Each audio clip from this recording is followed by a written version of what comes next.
Hi friends, ఈరోజు మనం కిచెన్లో సింపుల్గా మరి టేస్టీగా పొటల్స్ కర్రీ విత్ ఆలు ఎలా చేసుకుందామో చూద్దాం. ఫస్ట్ ప్యాన్లో కొంచెం ఆయిల్ యాడ్ చేసుకోవాలి. 2 చాప్ చేసుకున్న ఆనియన్స్ని కట్ చేసుకున్నాం కదా, సో అవి కూడా వేసుకొని, అలాగే curry leaves, 4 chopped green chilli కూడా వేసుకొని బాగా మిక్స్ చేసుకోవాలన్నమాట. కొంచెం ఫ్రై అయిన తర్వాత 1 టేబుల్ స్పూన్ అల్లం వెల్లుల్లి పేస్ట్ వేసుకోవాలి. బాగా మిక్స్ చేసుకొని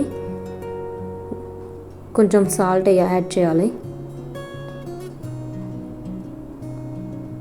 తర్వాత కట్ చేసుకొని ఉంచుకున్న పొటల్స్ని యాడ్ చేసుకోవాలి.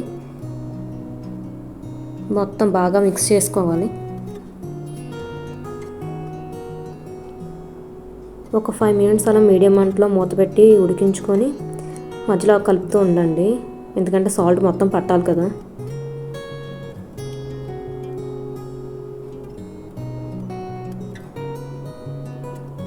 ఇప్పుడు కట్ చేసుకున్న పొటాటోస్ వేసుకోవాలి.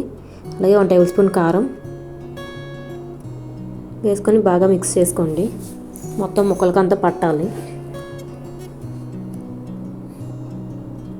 ఇప్పుడు కొంచెంసేపు మూత పెట్టి మనీ ఉడికించుకోవాలి.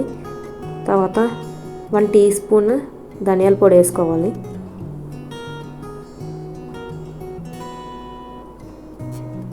కొంచెం ధనియాల ఫ్లేవర్ పట్టి వరకు కొంచెం కలుపుకొని తర్వాత 1 గ్లాస్ వాటర్ వేసుకోండి, లేదా ముక్కలు ములిగేంత వరకు వేసుకున్నా మీకు సరిపోతుంది. బాగా కలుపుకొని మూత పెట్టి 10 నుంచి 15 నిమిషాలు బాగా ఉడికించుకోండి. తర్వాత కొత్తిమీర కొంచెం చల్లుకొని బాగా కలుపుకొని నీళ్ళంతా మగ్గే వరకు బాగా ఉడికించండి.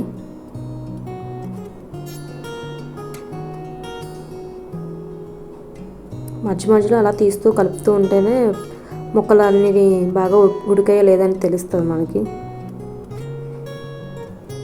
చూడండి, వాటర్ బాగా ఇంకిపోయింది, కర్రీ కూడా బాగా కుక్ అయింది.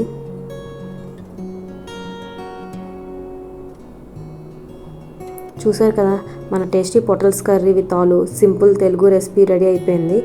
రైస్ రోటీతో సూపర్గా ఉంటుంది. మీ ఇంట్లో ట్రై చేస్తే కామెంట్ చేయండి. వీడియో నచ్చితే లైక్, షేర్, సబ్స్క్రైబ్ చేయండి. Thank you.